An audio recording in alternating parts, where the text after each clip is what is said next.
বন্ধুরা, আজ আমি আপনাদেরকে দেখাবো বাঁশের পাতা দিয়ে কিভাবে আপনারা নৌকা তৈরি করবেন, লাইক বট। তো এই সংক্ষিপ্ত টিউটোরিয়াল দেখার জন্য আপনারা আমাদের সাথে থাকবেন আর অবশ্যই আমাদের চ্যানেলটি সাবস্ক্রাইব করবেন এবং সাথে লাইকও দিয়ে দেবেন। ধন্যবাদ। তো আমি এখন শুরু করছি বন্ধুরা।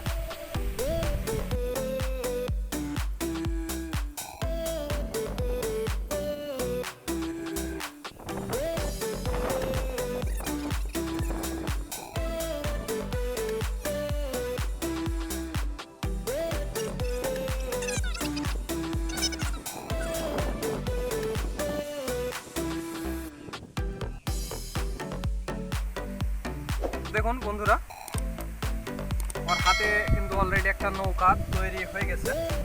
তো এটা